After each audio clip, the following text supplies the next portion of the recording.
Queridos amigos, sejam bem-vindos ao canal Videira Espírita.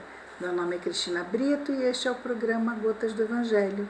Aqui diariamente vemos as mensagens do Espírito Emmanuel, recebidas pela mediunidade de Chico Xavier e reunidas no livro Palavras de Vida Eterna, publicado pela Federação Espírita Brasileira. Hoje vamos ver a mensagem de número 122 e é bem interessante, porque no programa anterior nós vimos o chamamento ao amor. E esta mensagem, o título dela é Convite ao Estudo. Como nós dissemos ontem, existe o progresso intelectual, é o primeiro, está lá no Livro dos Espíritos, e existe o progresso moral.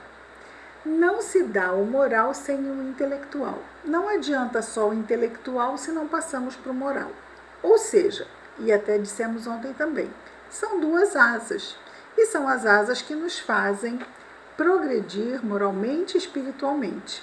Eu preciso conhecer para saber discernir.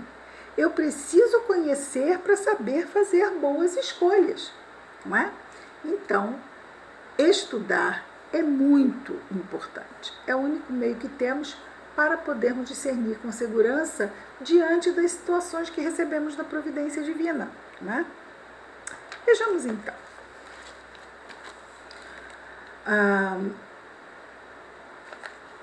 Convite ao estudo. Palavras de Pedro. E ontem também foram palavras de Pedro, na sua segunda carta, como ontem também. No capítulo 1, como foi ontem também. Só que ontem nós vimos o versículo 6 e hoje nós vamos ver o versículo 5. Então, sim, essas mensagens estão interligadas, não é? Diz-nos o apóstolo: e vós também, pondo nisto mesmo toda diligência, acrescentai à vossa fé a virtude, e à virtude a ciência.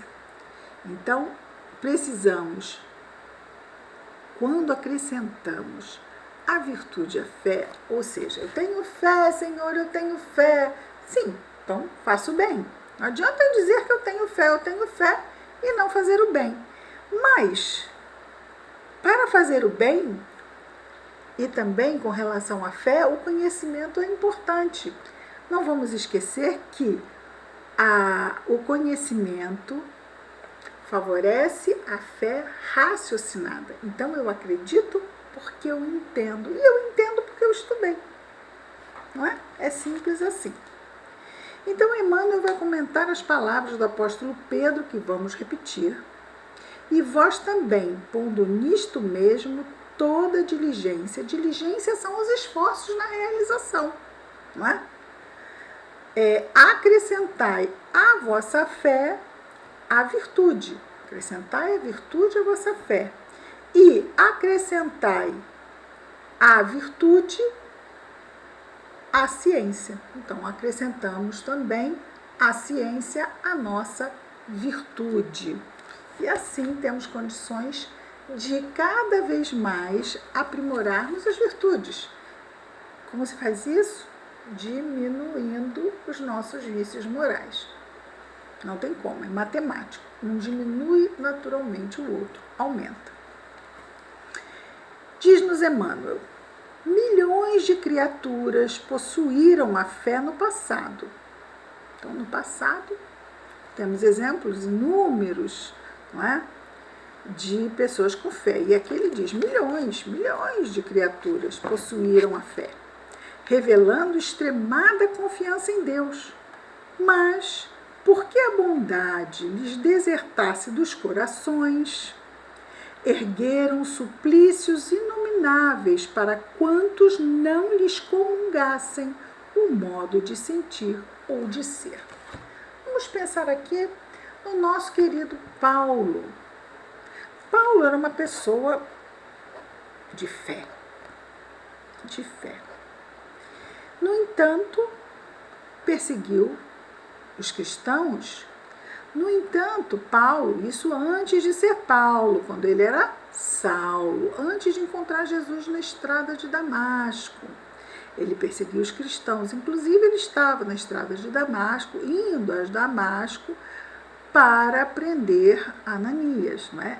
Então já havia ali sido sacrificado Estevão, foi o primeiro mártir do cristianismo, que foi morto a mando de Saulo, né, antes de se tornar Paulo. Então ele era um homem de fé, mas promovia atrocidades. Temos um outro exemplo, Luís de Narbonne. Luís de Narbonne, capitão da fé, era o título dele, capitão da fé. Era um soldado da Igreja Católica do reinado da rainha Catarina, na França, Catarina de Médicis, e do seu filho Carlos IX, que promoveram a matança da noite de São Bartolomeu. Então, o capitão de fé, Luís de Narbonne, recebeu a incumbência de ir a um feudo, que era vamos chamar assim, uma propriedade grande, com muitos servos e uma família nobre que geria o feudo. E isso é contado no livro Nas Voragens do Pecado, do Espírito Charles, pela mediunidade de Dona Ivone do Amaral Pereira. É inclusive o primeiro livro da trilogia de 3 encarnações de Dona Ivone. Então esse é o primeiro, que fala da noite de São Bartolomeu. E nos ecos dessa noite de São Bartolomeu, a rainha tinha dado ordens para que essa família que morava nesse feudo era protestante. A noite de São Bartolomeu foi uma matança de protestantes na França. E essa família, que era de nobres franceses, esse feudo ficava perto da fronteira da Alemanha, eles foram avisados que deveriam se converter, senão era o que estava, né? Seriam sentenciados, vamos chamar assim. Eles poderiam fugir para a Alemanha, mas resolveram ficar na França. Então, Luís de Narbonne, capitão da fé, uma pessoa boa, foi no feudo com uma tropa, ele comandando a tropa, e dizimou todo mundo do feudo, à exceção da filha dos nobres que não estava no feudo. Então, termos fé não garante que nós façamos o bem, façamos boas escolhas pautadas no bem. Por quê? Podem haver esses desenganos, não é?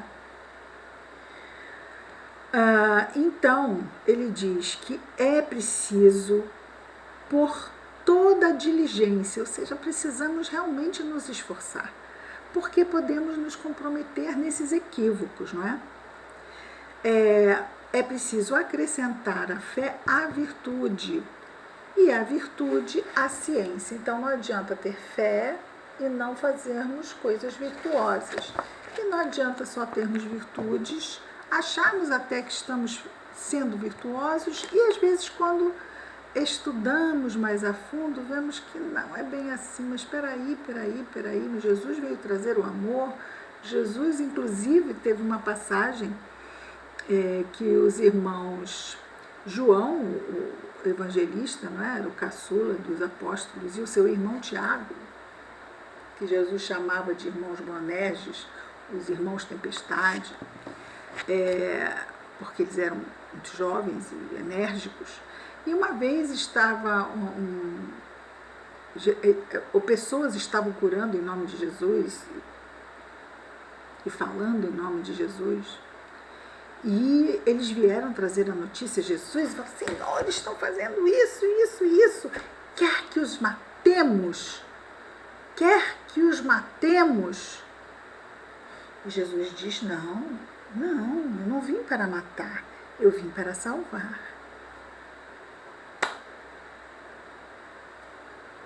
Está lá, Evangelho. Então, como nós, religiosos, cristãos, em algum momento, isso aconteceu e aconteceu bastante, nós sabemos, a Inquisição, quantas coisas terríveis aconteceram em nome de Jesus, em nome de Deus, as cruzadas, quanta matança. Nós, cristãos, e Jesus dizendo, eu não vim para matar, eu vim para salvar. Mas vamos aprimorando o nosso entendimento através das encarnações e agora já temos a doutrina espírita, que nos favorece de uma forma abençoada o nosso entendimento, fortalecendo a nossa fé, tornando a nossa fé raciocinada, capaz de encarar a razão em qualquer época da humanidade. Vamos começar de novo. Milhões de criaturas possuíram a fé no passado, revelando extremada confiança em Deus, mas, porque a bondade lhes desertasse dos corações, ergueram suplícios inomináveis para quantos não lhes comungassem o modo de sentir e de ser. Diziam-se devotadas ao culto do Supremo Senhor, entretanto, alçavam fogueiras e postes de martírio. Vimos isso na Inquisição, não é?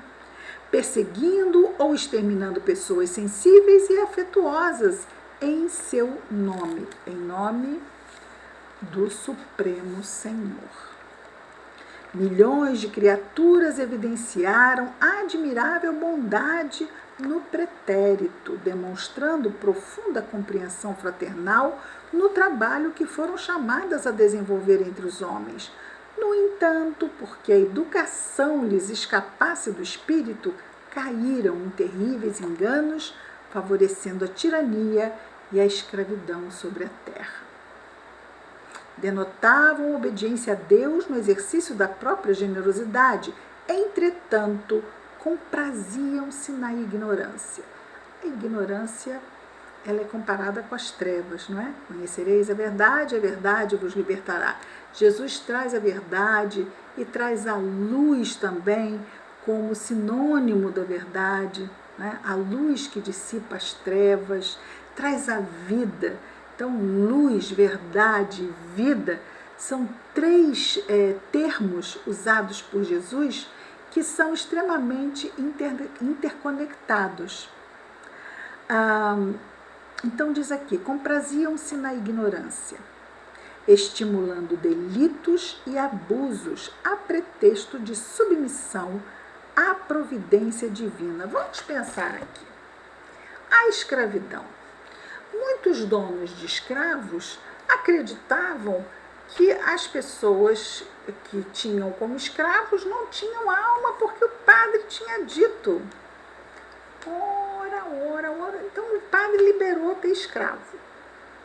Aí eu fico assim, não, tudo bem. Eu tenho escravo porque o padre liberou. E eu não tenho consciência? Eu acredito nessa mentirada? Porque o padre falou isso, então é isso?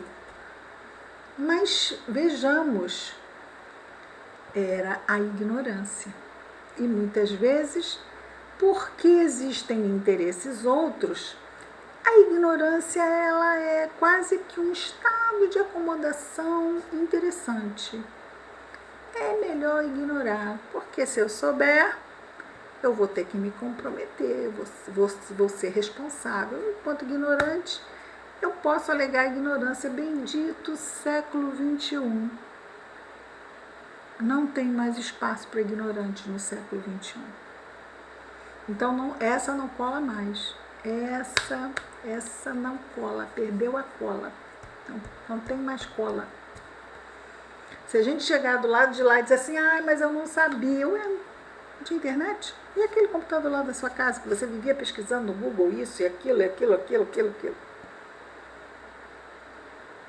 E aqueles grupos de estudo que te convidaram para participar? E a gente vai ficar com cara de, pois é, mas é que... e a gente nem fala mais aquilo do lado de lá. A gente cala, porque aqui a gente ainda tenta dar aquela desculpa, mas lá a gente olha para a cara do mentor e não sai nada. Porque nós somos transparentes. Não transparente, não é? Mas ele nos conhece de trás para frente, de frente para trás. É que nem o filho, né? Quando chega para a mãe e tenta explicar por que não fez o que a mãe mandou, quando a mãe sabe que ele tinha tempo, que ele sabia fazer. Aí ele começa, não tem. Ele fica, às vezes fica lá, aquela cara de... Não quis, né? Aquela cara de que eu não fiz porque eu não quis. A verdade é essa, eu não fiz porque eu não quis. E às vezes a gente fica com essa cara mesmo pro mentor. E aí, por que você não fez?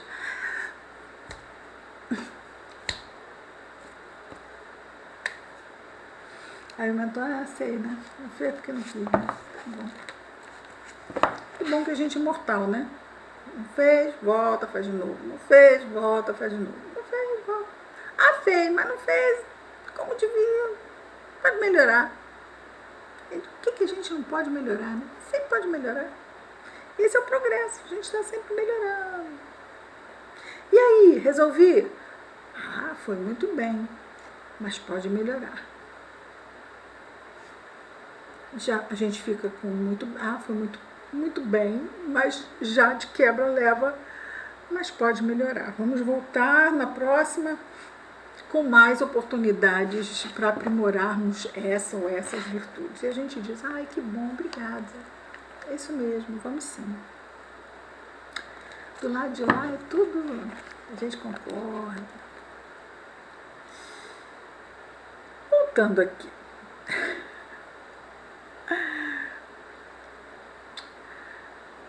Aqui fala da escravidão, né? Denotavam obediência a Deus no exercício da própria generosidade, entretanto, já vimos isso, compraziam-se na ignorância, estimulando delitos e abusos a pretexto de submissão à providência divina. Nesse sentido, porém, a palavra do apóstolo Pedro é de notável oportunidade em todos os tempos. Procuremos alicerçar a fé na bondade, para que a nossa fé não se converta em fanatismo. Mas isso ainda não basta. É forçoso coroar a fé e a bondade com a luz do conhecimento edificante. Todos necessitamos esperar no infinito amor. Todavia, será justo aprender como. Todos devemos ser bons. Contudo, é indispensável saber para quê. Mas eu vou ser bom para quê? O que isso me favorece? Daqui a pouco eu vou morrer? O que eu fizer de bom ou de mal? Nem você, vou virar pó, vou virar poeira. Que ameaça, hein? Chega do lado de lá e fala assim, gente, eu não virei poeira. E eu fiz aquilo. E agora? E isso? E aquilo? Não tem poeira. Não tem poeira. Vamos levar a nossa consciência, que é o juiz mais severo que a gente pode ter, é a nossa consciência. Todos necessitamos esperar no infinito amor, todavia será justo aprender como. Como é que eu espero no infinito amor? Desenvolvendo as nossas virtudes, né? Porque o infinito amor vai chegar com bênçãos e alegrias. Está lá no livro dos Espíritos.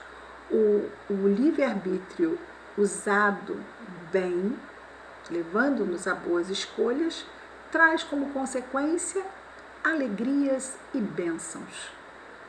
O livre-arbítrio usado de forma equivocada, de forma infeliz, traz-nos como consequências dores e aflições. Não queremos. Todos devemos ser bons, contudo, é indispensável saber para quê. A doutrina espírita nos explica esse como e esse para quê em profundidade, dentro da nossa capacidade de entendimento, né? E ele conclui dizendo-nos assim: Eis a razão pela qual se nos impõe o estudo em todos os lances da vida, porquanto confiar, realizando melhor e auxiliar na extensão do eterno bem, realmente demanda discernir. Discernir. Isso aqui, aquilo lá, e aí eu pondero, eu comparo, e eu estou discernindo, eu estou analisando, comparando. Mas para fazer isso tudo eu tenho que ter conhecimento, senão o risco fica muito alto. Convite ao estudo. Muito bom. Vamos orar?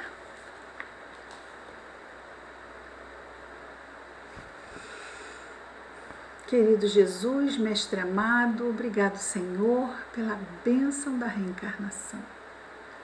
Ajuda-nos, Senhor Jesus, a podermos aproveitar o nosso tempo aqui, estudando, buscando entender os contextos que a vida nos coloca, o que ela nos traz de oportunidade que às vezes podemos encarar como coisas terríveis e rejeitamos e não aceitamos e brigamos com a realidade e conosco mesmo, complicando-nos até mesmo no nível do equilíbrio mental e emocional.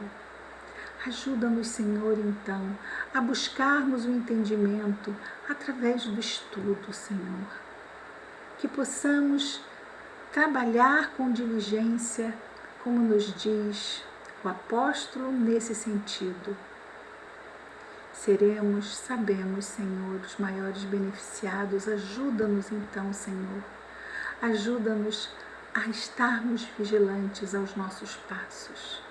Ajuda-nos, Senhor, a orarmos pedindo forças a cada passo desse trajeto que não é fácil, principalmente quando buscamos com afinco. Muitas pedras vêm em nosso caminho a fim de nos testar, de que testemunhemos a nossa fé. Fortalece-nos, Senhor, em nossos passos ainda tão vacilantes. Que o nosso querido anjo guardião também seja abençoado. E todos os nossos irmãos de humanidade, em especial os que sofrem neste momento, Senhor, aonde quer que estejam. Obrigado por tudo, Mestre amado. Graças a Deus.